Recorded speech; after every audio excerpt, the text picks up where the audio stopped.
رمضان شہر الصدقہ، رمضان صدقہ و خیرات کا مہینہ۔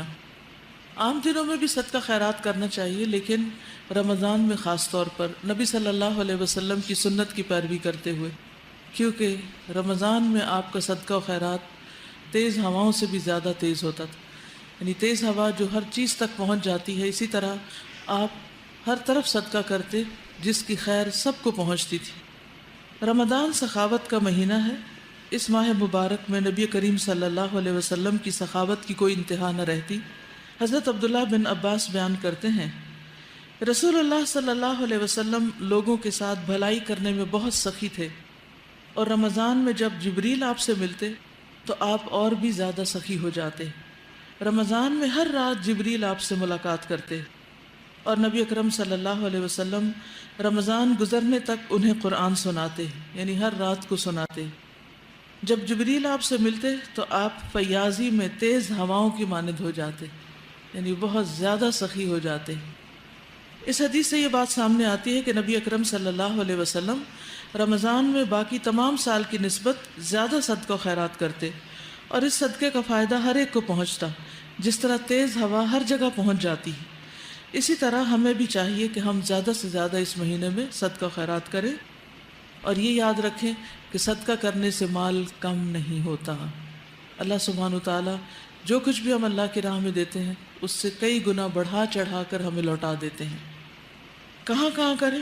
اہل و عیال پہ جو خرچ کرتے ہیں اس کو اللہ کی خوشنودی کی خاطر خرچ کریں، رشتہ داروں، فقراء، مساکین، اور اس کے علاوہ یعنی اپنے گھریلو خاندانی ضروریات کے علاوہ مساجد کی تعمیر اور ترقی، مسافر خانوں کے قیام اور بہتری، کنوؤں کی کھدائی، پانی پینے کے انتظام میں بھی انسان صدقہ کر سکتا ہے۔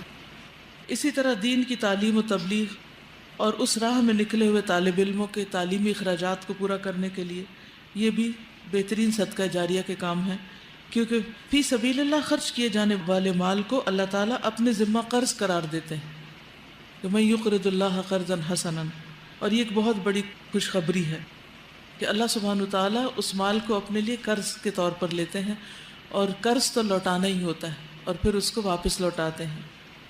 رمضان کی مناسبت سے روزوں کی افطاری کے لیے مال خرچ کرنا بھی باعث اجر و ثواب ہے۔ ایک حدیث میں آتا ہے رسول اللہ صلی اللہ علیہ وسلم نے فرمایا، جس نے روزہ دار کا روزہ افطار کرایا اسے بھی اتنا ہی اجر ملے گا جتنا اجر روزہ دار کے لیے ہوگا، اور روزہ دار کے اجر میں کچھ بھی کمی نہ ہوگی۔ ایک دوسری روایت میں ہے، جس نے کسی روزہ دار کا روزہ افطار کرایا یا کسی مجاہد کو سامان دیا تو اس کو اس کے برابر ثواب ملے گا۔ تو آپ اپنے طور پر دیکھ سکتے ہیں کہ کہاں کہاں آپ نے کیا ہے۔ آپ اپنی ایک لسٹ بھی بنا سکتے ہیں کہ آپ کے قریبی کون کون لوگ ہیں، خاندان میں کون کون لوگ ہیں، کن لوگوں کو تحفے تحائف آپ نے دینے اور کن کو آپ نے صدقہ خیرات دینا ہے۔ ان سب کی ایک لسٹ ہونی چاہیے، اور یہ لسٹ آپ کی ہر رمضان میں اگر نکل آئے تو اس میں پھر ہر دفعہ سوچنا نہیں پڑے گا آپ کو۔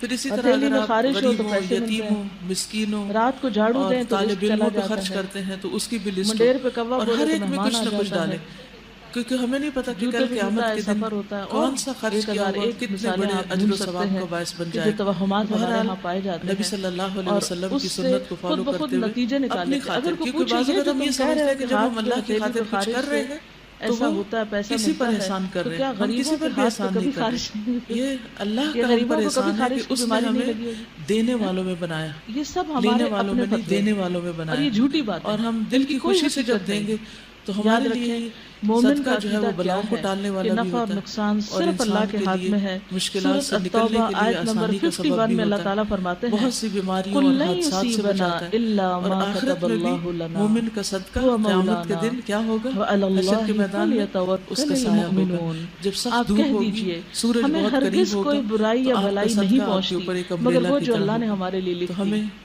اس دن اللہ کے ہی لیے ہمارا خرچ مولا کرنا ہے، چاہیے۔ اور اللہ اہل تعالیٰ ہم ایمان سب کو سے اسی قبول پہ فرمائے۔ بھروسہ کرنا چاہیے۔ اور جہاں تک اس بات کا تعلق ہے نا کہ یہ جو انسان کو ڈر ہوتا ہے کہ کوئی مصیبت نہ آ جائے یا کوئی تکلیف نہ آ جائے، تو اس سے بچنے کے لیے رمضان حفاظت شہر کی دعا الصدقہ، موجود ہے۔ رمضان صرف سفر کے صدقہ و مہینے میں نہیں، خیرات کا سارا مہینہ، سال پڑھنی چاہیے. صبح عام شام کی دنوں میں بھی دعائیں جو صدقہ ہیں، خیرات کرنا چاہیے، مسنون لیکن اذکار جو ہیں، رمضان میں خاص طور جس پر میں نبی صلی اگر اللہ باقی علیہ دعائیں نہ وسلم بھی کی آتی سنت ہوں، کی پیروی کرتے آیت ہوئے، الکرسی کیونکہ شاہ رمضان صبح میں شام آپ پڑھ کا کے صدقہ و خیرات اپنے پر تیز بچوں کے ہواؤں نام سے کر بھی دیں. زیادہ تیز ہوتا تھا. انشاءاللہ بہت یعنی سی تیز حفاظت ہوا کے جو لیے ہر کافی. چیز اسی تک طرح پہنچ سورۃ جاتی ہے، البقرہ اسی کی طرح آخری آیتیں آپ ہر آمن طرف الرسول صدقہ سے کرتے آپ صلی جس اللہ کی علیہ وسلم نے خیر فرمایا سب کو جو پہنچتی شخص تھی. شام کے وقت ان کو پڑھ لیتا ہے رمضان وہ رات بھر سخاوت کے کا لیے اس کو مہینہ کافی ہے. ہو جاتی ہیں. اس ماہ کوئی بلا ولا مبارک نہیں میں ہوتی، نبی بالکل کریم مصیبت. صلی اللہ علیہ اور وسلم یہ کی جو آخری سخاوت کی آیتیں کوئی ہیں انتہا نہ رہتی. یہ اتنی حضرت عبداللہ خوبصورت بن آیتیں ہیں عباس کہ آپ بیان صلی اللہ کرتے علیہ ہیں وسلم نے ایک رسول دفعہ اللہ فرمایا صلی کہ اللہ آج علیہ وسلم آسمان کا ایک لوگوں کے دروازہ ساتھ ایسا بھلائی کھلا ہے کہ کرنے میں جس سے بہت پہلے کبھی سخی نہ تھے، کھلا تھا. اور ایک رمضان میں فرشتہ جب ایسا جبریل اترا آپ ہے سے جس سے ملتے پہلے کبھی نہ تو اترا تھا، آپ اور بھی زیادہ اور وہ سخی ایسی ہو آیتیں جاتے. لے کر آیا ہے جو آج سے رمضان پہلے میں کسی ہر نبی کو رات نہیں ملی. جبریل آپ سے ملاقات کرتے اور وہ اور اللہ نبی اکرم تعالیٰ صلی نے اللہ علیہ زمین و وسلم آسمان کی تخلیق رمضان سے بھی گزرنے 2000 تک سال انہیں قرآن پہلے سناتے، لکھی تھی یہ یعنی ہر آیتیں. رات کو سناتے. آمن الرسول سے جب آ کر جبریل پہلے آپ سے ملتے تو عرش کے آپ خاص فیاضی خزانے میں سے تیز ہواؤں یہ کے آیتیں مانند ہو ملی ہیں جاتے، ہم کو. یعنی ہم سے پہلے بہت کسی زیادہ امت کو سخی نہیں ہو ملی. جاتے. تو اس اگر حدیث آپ سے یہ بات سامنے مغرب آتی کے ہے کہ وقت نبی نماز اکرم میں صلی مثلاً اللہ اس کو علیہ پڑھ لیں، وسلم عادت بنا لیں، رمضان میں باقی یا تمام کسی بھی سال کی وقت نسبت رات کو زیادہ سونے سے صدقہ و پہلے پڑھ خیرات لیں، آیت کرتے، الکرسی پڑھ کے اور اس چاروں صدقے طرف کا گھوم دیں. فائدہ ہر ایک کو تو پہنچتا انشاءاللہ جس اللہ طرح کی تیز حفاظت ہوا پہ ہر آپ جگہ رہیں گے، پہنچ جاتی. ورنہ اسی کسی طرح اور ہمیں کے بھی بس چاہیے میں کہ ہم زیادہ سے حفاظت زیادہ نہیں ہے اس کسی مہینے کی. میں صدقہ جو و خیرات توہمات کریں، ہیں ان سے خود کو نکالیں، اور یہ یاد کیونکہ ان کا رکھیں سب سے بڑا کہ صدقہ نقصان یہ ہے کرنے کہ سے انسان مال کم کام سے رک نہیں جاتا ہوتا. ہے. اللہ سبحانہ انسان کے وتعالی ارادے جو کچھ متزلزل بھی ہو ہم اللہ جاتے کی راہ میں دیتے ہیں، ہیں انسان کے اس اندر سے سے کئی گنا ڈٹرمنیشن بڑھا ختم ہو چڑھا کر جاتی ہمیں لوٹا ہے، دیتے ہیں. یقین اور ول پار کم ہو کہاں جاتی ہے. کہاں کریں؟ تو اس اہل لیے و ان چیزوں عیال سے پہ بچنا بے جو حد خرچ ضروری ہے. کرتے ہیں اس کو تو اللہ اللہ تعالیٰ کی سے دعا خوشنودی ہے کی کہ اللہ خاطر تعالیٰ خرچ ہمیں کریں، ہر طرح کے رشتہ داروں، توہمات، فقراء، بدشگونیوں مساکین، اور اور اس کے علاوہ ایسے یعنی گمان سے اپنے بچائے گھریلو اور شرک سے خاندانی بچائے کہ ضروریات جو کے انسان علاوہ کے اعمال کی بربادی کا مساجد ذریعہ کی ہے. تعمیر اور وآخر ترقی، دعوانا ان مسافر الحمد خانوں للہ کے رب قیام اور العالمین. بہتری،